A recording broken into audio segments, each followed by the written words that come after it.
Today's lesson is all about the area of parallelograms and triangles.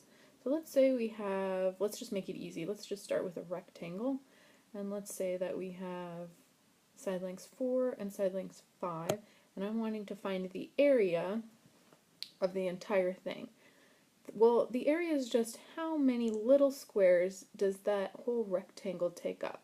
So I'm counting in blue, and I see that it's 20. Let's say that the units here are centimeters. I would have 20 square centimeters. The square comes from the fact that every little one of these squares is part of the area. So every square makes up part of the area of the parallelogram. You probably remember the equation area equals base times height.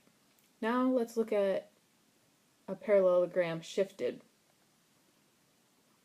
Well, my height now is on the outside. I can also draw it on the inside, but it's what forms 90 degrees with the base. So here I draw it on the outside. You can also see I'll draw it on the inside height. The height of both of those is 2, so it doesn't matter if it's drawn on the outside or the inside, but it has to be the line that forms 90 degrees with the base.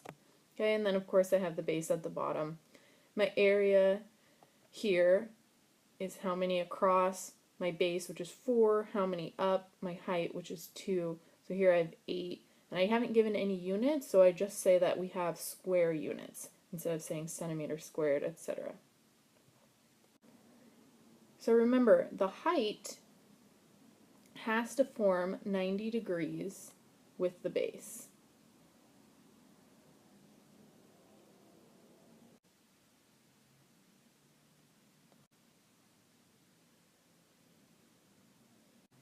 Let's take a look at a couple of examples.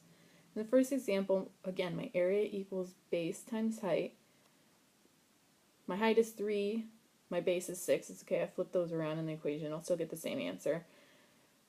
3 times 6 is 18, and I'm dealing with meters here, so I'm dealing with square meters. Now on to the second one. My base is 11, because my base is what forms 90 degrees with my height.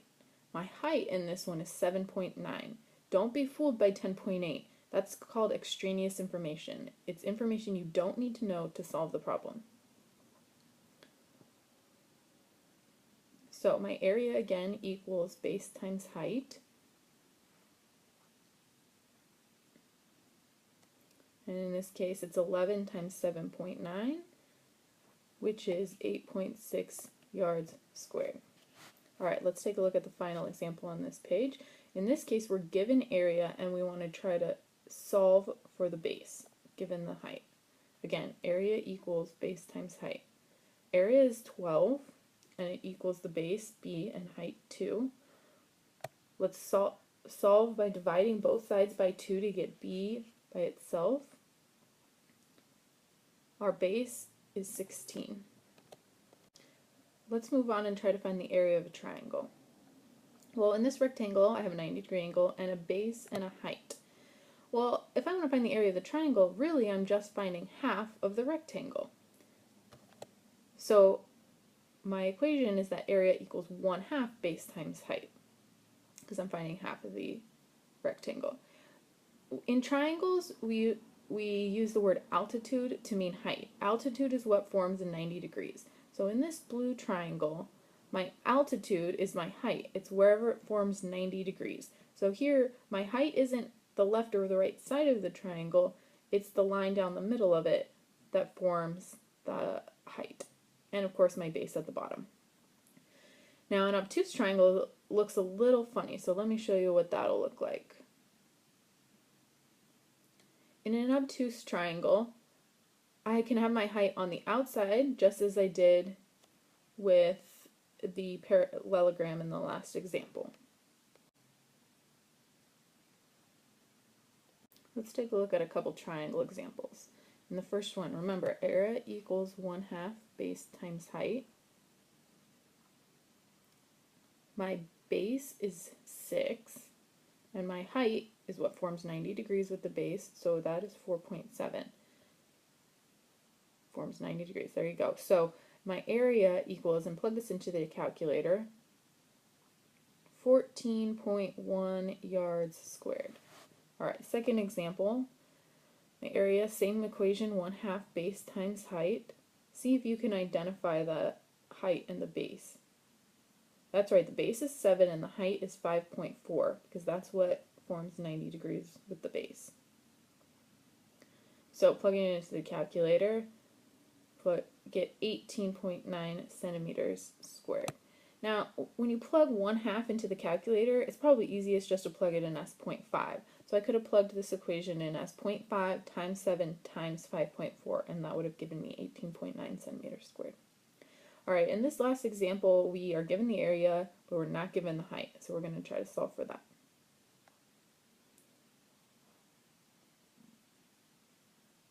So I know that the area is 35. I'm going to go ahead and put 0.5 down instead of 1/2 because they're equivalent, and it's easier to plug that 0.5 into my calculator. So 0.5 times 11.3 is 5.65, and that's times the height. That's going to give us the area. Divide by both sides by 5.65. My height equals 6.19 meters. A final note, remember that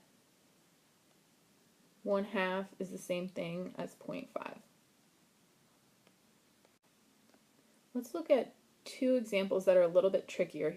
The first one, we're dealing with a 30, 60, 90 triangle, and we don't have the base or the height, but we do have the hypotenuse 10. So let's go ahead and solve for the height, which I highlighted in yellow. So 10, setting up my similar triangles, I have 10 over 2 equals the height over 1, cross multiply. The height equals 5.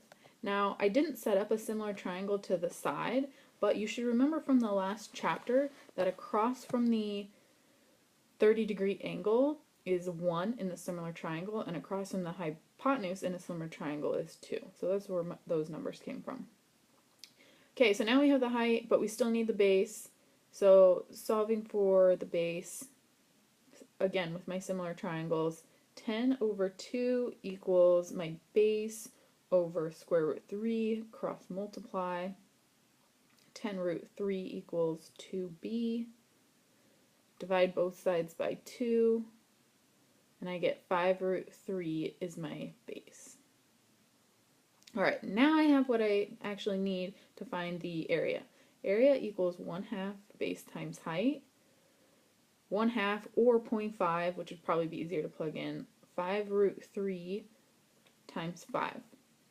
Okay, so here 1/2 times 5 root 3 times 5 is the same thing as 1 times 5 root 3 times 5 all over 2, because 5 root 3 and 5 can really be thought of as fractions over 1. So they can all go over 2. If I simplify this, I'm left with 25 root 3 over 2. Make sure you read the directions. If I ask for it in simplified radical form, this would be my answer. If I say it's okay to give it to me as a decimal, then you can go ahead and plug this into your calculator. So the area is 25 root 3 over 2 meters squared. Let's look at this second example. My base is that entire line, that 5 plus that 15. So it's 20 meters. Now I need to solve for the height. Again, setting up my Pythag equation, because I know the hypotenuse 13, I know a side length of 5. Remember, a squared plus b squared equals c squared. Well, my c is my 13 because it's the hypotenuse. So if I continue solving for b, which is really in this example my height, I'm going to get that b equals 12.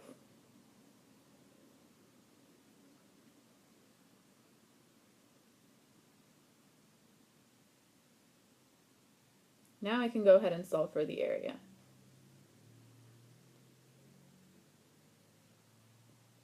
Area equals 1/2 base times height, which is 1/2 times 20 times my 12. 0.5 times 20 times 12 equals 120 meters squared. let's go ahead and take a look at one more example. This is a challenging example in which you're going to have to recall a lot of information from Algebra 1. Again, area equals base times height, and my base is the quantity x plus 2, my height is the quantity x minus 4. Remember, you have to FOIL this. This is the first step. So we FOIL the first terms, so the x times the 2, plus the inside term. Sorry, the first terms plus the outside terms, so then the first terms would be x and x, outside terms would be x and 2, which is 2x, followed by the inside terms, which are negative 4 and x, and then the very last terms, which are the negative 4 and 2. Okay, so all that equals 16. Let's get 16 onto the other side, because we need 0 on the left side to be able to solve for x. So I get x squared, and then 2x minus 4x is negative 2x, minus 24, because negative 8 minus 16 is negative 24. Okay, well, now I have to factor. I need two numbers that multiply to get negative 24 and add to get negative 2. Those numbers turn out to be 4 and 6, and then I know the negative 6 has to be negative because we have to get it to a negative 2. So if I factor this, I get x minus 4, x plus 4, x minus 6 equals 0. Well, to solve for what we call the zeros, or which in this case will give us the answers to this equation, I have to find out what value will make x 0. And it's really just the opposite of the numbers in the factored equation. So I have a negative 4 because negative 4 plus 4 equals 0, and a 6 because 6 minus 6 equals 0. Well, I really need to look at both of those answers and see, are they both realistic? Particularly, is negative 4 realistic? If I plug in negative 4 into my top equation, I get negative 4 plus 2, that would be my base. Well, does that make sense to have a base with the length of negative 2? No. So negative 4 is not a realistic answer, which just leaves 6 as my only answer for x. Honors definitely needs to know this problem, but it's a good problem for all my students to know.